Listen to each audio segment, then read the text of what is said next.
साथियों नमस्कार, आप देख रहे हैं पूर्वांचल राज्य। विगत कई दिनों से एक बहुत गंभीर मामला दालमंडी प्रकरण, आप लगातार खबरें देख रहे होंगे डिजिटल मीडिया के माध्यम से, प्रिंट मीडिया के माध्यम से, इलेक्ट्रॉनिक मीडिया के माध्यम से। यह प्रकरण दिन प्रतिदिन ये गंभीर होता जा रहा है और लोग जानना चाहते हैं कि रियल में हो क्या रहा है। कई लोग तो कंफ्यूज हैं कि प्रशासन आ रही है, बुलडोजर आ रहा है, अब ध्वस्तीकरण होगा, अब चौड़ीकरण का काम होगा। बाद में पता चलता है कि एक दुकान टूटा है, आगे कुछ नई प्रक्रिया जारी है, फिर आपस में वार्ता चल रही है।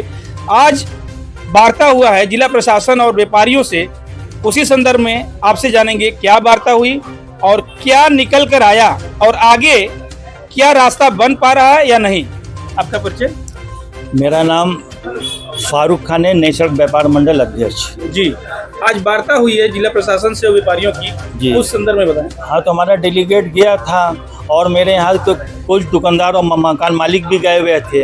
कुछ वार्ता हुई है, तो उस वार्ता में कोई निष्कर्ष नहीं है। हमारा कहना यह है कि हमारा ये प्रोजेक्ट जो आया हुआ है, इसका हमको यहाँ से कैंसिल कराना है। इसका कोई औचित्य बन ही नहीं रहा है। और अगर किसी वजह से आपने ये प्रोजेक्ट को लिया हो, तो पहले तो इसके बारे में आपको सोचना चाहिए, समझना चाहिए कि ये क्या यहाँ के लिए है या नहीं। तो आज 10,000 दुकानें और लाखों लोगों का घर बर्बाद हो रहा है, तो उसके ऊपर हम सरकार से कहेंगे कि पुनः विचार करे कि ये क्या है मैटर कि जो अभी तक इतने लोग परेशान हो रहे हैं। आप कहना चाह रहे हैं कि जिला प्रशासन आप लोगों के साथ जास्ती कर रही है? अभी तक तो जास्ती करती चली आ रही है कि मैं इधर विगत कई दिनों से देख रहा हूँ कि सैकड़ों पुलिस वाले और वीडियो वाले दिन भर आके डिस्टर्ब किए हैं। कोई व्यापार नहीं कर पा रहा है। पूरी औरतें बच्चे आते हैं, डर मारे भाग रहे हैं। हमारा लोग मतलब हजारों करोड़ रुपए का रोज का नुकसान हो रहा है। इसकी जिम्मेदारी देगा कौन?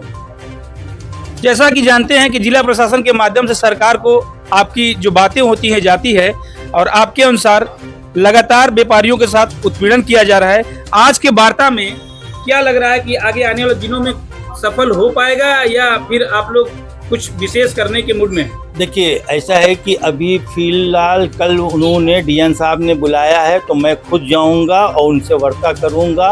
क्योंकि अगर वो मेरी बात को सुन लें, समझ लें, अगर वो मेरी बात आगे तक ले जाते हैं, तो ये हमारे व्यापारियों के हित की बात होगी और जन के लिए बहुत बड़ी बात हो जाएगी। क्योंकि ये कोई ऐसा नहीं मैटर है कि 150 आदमी का मैटर है कि आप उसको जो है मतलब कि जो है बहुत आसानी से देख रहे हैं। और ये जटिल समस्या है। ऐसा नहीं कि मतलब कि आप चाह रहे हैं कि मतलब हम उसको हल कर लेंगे, ऐसा संभव नहीं है। कहीं ना कहीं आप भी तो जो जाम की समस्या है उसको जूझना पड़ता होगा। जाम की समस्या तो आपकी रोड की है, ये तो गली है, इसके अंदर जाम कहाँ से आ रहा है? जिस तरीके से दालमंडी में हमेशा ये क्षेत्र है और इसका जो रोड का एरिया रहा है, कहीं ना कहीं वो भी कवर अप हुआ है व्यापारियों के द्वारा। ये स्थानीय जो लोग हैं, इस पर आपका क्या कहना है?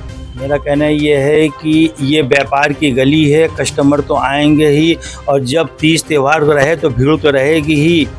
तो अब अतिक्रमण जो हुआ है, जो साइड से अतिक्रमण किया गया, उस पर बताइए। अभी तक तो कोई अतिक्रमण नहीं है। अगर उनको अतिक्रमण दिख रहा है तो ये हमको बताएं। जिनकी जहाँ दुकानें वो वहाँ पे हैं ही, ऐसा थोड़ी नहीं कि उन्होंने रोड को छेक लिया है या कुछ भी है। अगर बाय द वे का भी कुछ रहा होगा तो उसकी भी पूरी सफाई हो गई है। इससे पहले भी नगर निगम आया तो उसकी सफाई हो चुकी है। अभी फिलहाल आपने एक को बिल्डिंग को तोड़ा है जिसके अंदर 16 दुकानदार थे। अभी तक आपने उनकी मिट्टी और मलबा हटाया नहीं कि जो जाके फिर से वो बैठे उसके अंदर। आपने बिल्डिंग लिया है मकान मालिक से, लेकिन आज भी दुकानदार बाहर रोड पे रो रहा है। हमने कहा नहीं, ठीक है, हम बात करेंगे डीएम साहब से चल के कि पहले वहाँ का मलबा हटाइए। जो दुकानदार बाहर हुए पहले आप उनको बैठने दीजिए। तो एक बिल्डिंग आपने लिया, अभी दुकानदार राजी नहीं ना आपको देने के लिए, तो आप उनके साथ जबरदस्ती नहीं कर सकते, कोई अत्याचार नहीं कर सकते।